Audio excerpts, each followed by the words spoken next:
Hello అండి. Welcome to మావి చిగురు స్టోరీస్. ఈరోజు కథ సుబ్బుగాడి మాయా నిచ్చెన. ఈ కథ మొదలుపెట్టే ముందు ఈ ఛానల్ని కొత్తగా చూసేవారు, ఇంతవరకు సబ్స్క్రైబ్ చేయని వారు తప్పకుండా సబ్స్క్రైబ్ చేసి సపోర్ట్ చేయండి. ఈ కథ పూర్తిగా చూసి మీకు ఎలా అనిపించిందో కామెంట్ చేయండి. ఇక కథ మొదలు పెడదాం. ఒక ఊరిలో సుబ్బు అనే అమాయకుడు ఉండేవాడు. కష్టపడి పనిచేసేవాడు. కానీ వాడి భార్య గౌరీ మాత్రం చాలా గయ్యాళిది.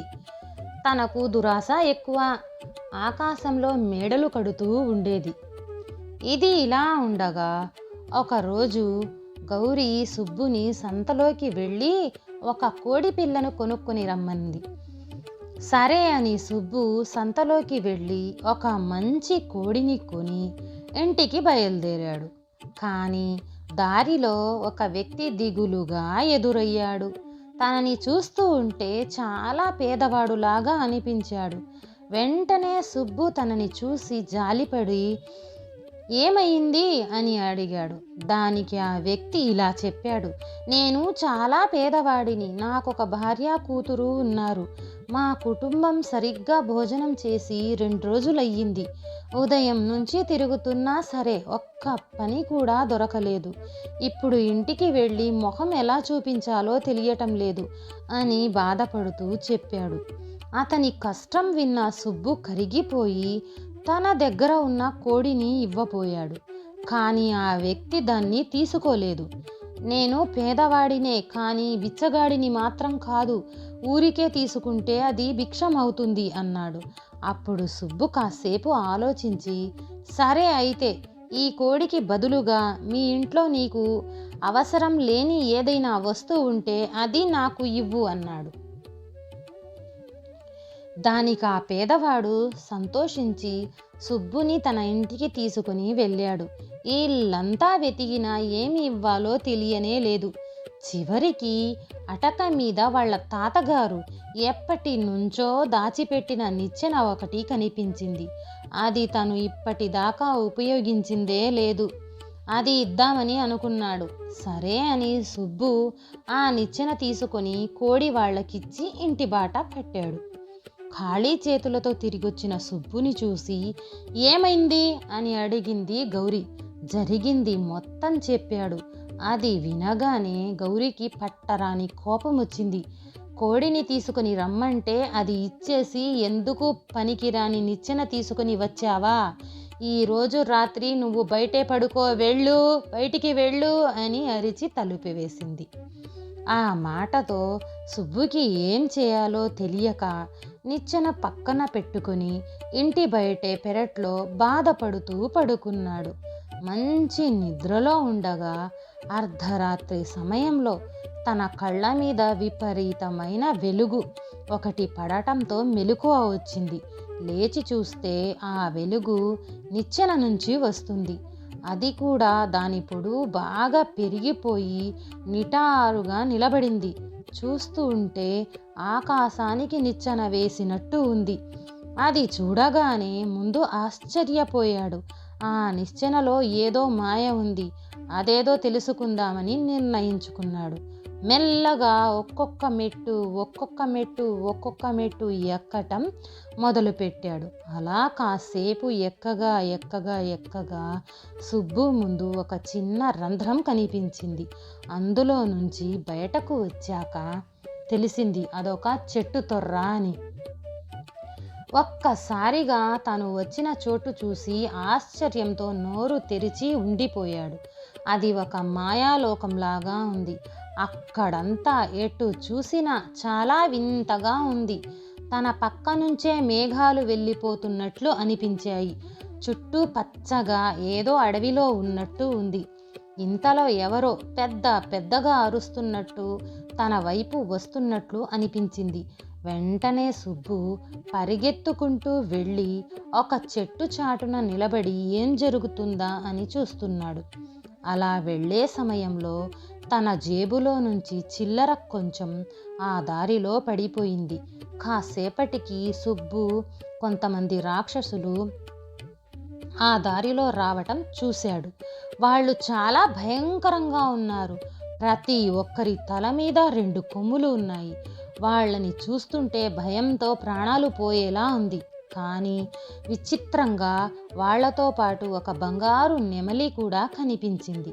ఆ నెమలి దారిలో నడిచే సమయంలో ఇందాక సుబ్బు పారేసుకున్న నాణేల మీద అడుగు వేసి వెళ్ళింది.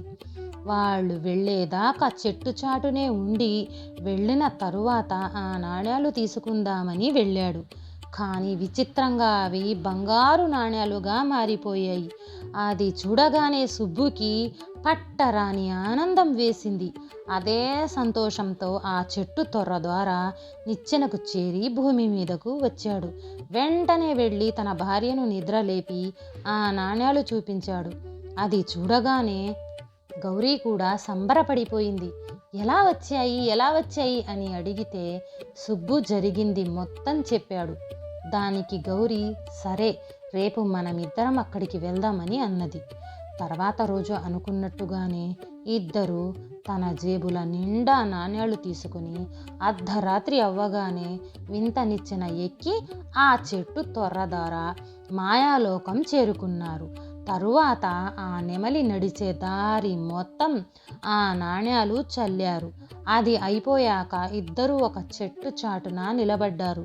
కాసేపటికి మళ్ళీ నిన్నటిలాగానే కొందరు రాక్షసులతో పాటు ఆ బంగారు నెమలి వచ్చింది. వీళ్ళు చల్లిన అన్ని నాణేలు కాకపోయినా కొన్ని నాణేల మీద నడుచుకుంటూ వెళ్ళింది. ఆ నెమలి పాదాలు తాకిన ప్రతి నాణ్యం బంగారంలా మారిపోయింది. ఆ రాక్షసులు వెళ్ళిపోగానే సుబ్బు గౌరీ ఆ బంగారు నాణ్యాలు అన్నీ తీసుకుని కిందకు వచ్చేశారు.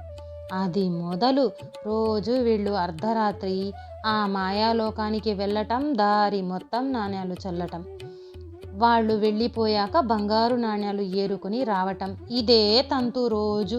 కష్టపడకుండా వస్తున్న సొమ్ము కావటంతో ఇద్దరిలో బద్ధకం బాగా పెరిగిపోయింది. సోమరిపోతుల్లాగా తయారయ్యారు. ఒకప్పటిలా సుబ్బు కాకుండా కష్టపడి పనిచేయటం మానేశాడు. ఇదిలా ఉండగా ఒక రోజులాగానే ఇద్దరు మళ్ళీ వింత నిచ్చెన ద్వారా ఆ మాయాలోకానికి చేరుకున్నారు.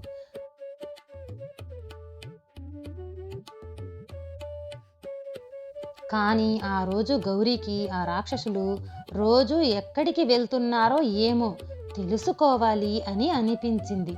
ఎప్పటి నుంచో సుబ్బు మదిలో కూడా అదే ప్రశ్న ఉండటంతో ఆ ఇద్దరు రాక్షసులకు కనపడకుండా వాళ్ళని వెంబడిస్తూ వెనకాలే వెళ్ళారు. వాళ్ళు అలాగే కొంత దూరం వెళ్ళారు. అక్కడ ఒక పెద్ద అమ్మవారి విగ్రహం ముందు అందరూ చేరి ఏదో పూజ చేశారు. ఆ పూజలో భాగంగానే కాసేపు కళ్ళు మూసుకొని ధ్యానం కూడా చేశారు. అలా కాసేపు చేసిన తరువాత మళ్ళీ వచ్చిన దారిలోనే వెనుతిరిగారు. అది చూసిన గౌరీకి ఒక దురాలోచన కలిగింది. ఇలా ఎంతకాలమని రోజు నాణ్యాలు చల్లుకుంటూ ఏరుకుంటూ బ్రతుకుతాం? రేపు వాళ్ళు పూజలో ఉన్నప్పుడు అదేదో ఆ బంగారు నెమలిని ఎత్తుకుని మనతో పాటు కిందికి తీసుకుని పోతే మనం కోరుకున్నంత బంగారం దొరుకుతుంది కదా అని.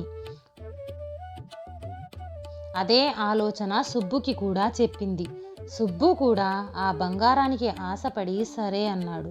మరుసటి రోజు కూడా ఆ రాక్షసులని వెంబడిస్తూ ఆ విగ్రహం దగ్గరకు చేరుకున్నారు.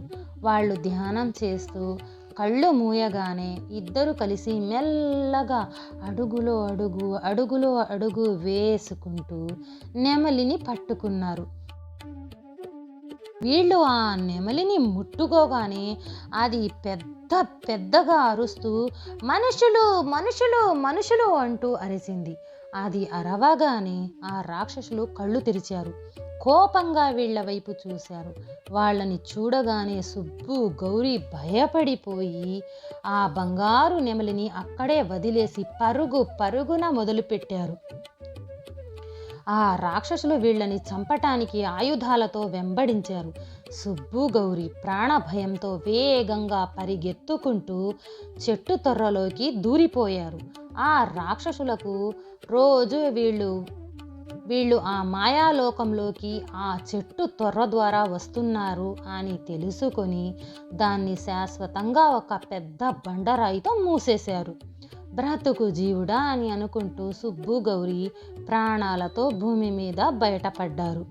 తర్వాత ఆ మాయాలోకానికి వెళ్ళే దారి లేక రోజు వచ్చే ఆ బంగారు నాణేలు కూడా వాళ్ళ దురాశతో కోల్పోయారు. ఇక చేసేది ఏమీ లేక అప్పటి నుంచి మళ్ళీ కష్టపడి పనిచేస్తూ సంపాదించటం మొదలుపెట్టారు. ఈ కథలోని నీతి ఏంటో తెలుసా పిల్లలు అంటూ పేదరాశి పెద్దమ్మ పిల్లల వైపు చూసింది. అందరూ కలిసి ఒకేసారి దురాశ దుఃఖానికి చేటు అని అరిచారు. సరిగ్గా చెప్పారు. ఈ కథలో సుబ్బు గౌరీ తమ దగ్గర ఉన్నదాంతో చాలని తృప్తిపడి ఉంటే రోజు బంగారు నాణేలు వచ్చేవి. కానీ దురాశతో నెమలినే కాజేయాలని చూశారు. చివరకు ప్రాణాల మీదకు తెచ్చుకున్నారు. అదృష్టం బాగుండి తప్పించుకున్నారు. మీరు కూడా అలా దురాశ పడకండి, తర్వాత బాధపడకండి. ఇది పిల్లలు ఈరోజు కథ. రేపటి కథలో మళ్ళీ కలుద్దాం అని అంది పేదరాశి పెద్దమ్మ. ఈ కథ ఎలా అనిపించిందండి? ఈ కథ నచ్చితే లైక్, షేర్ చేసి తప్పకుండా సబ్స్క్రైబ్ చేయండి.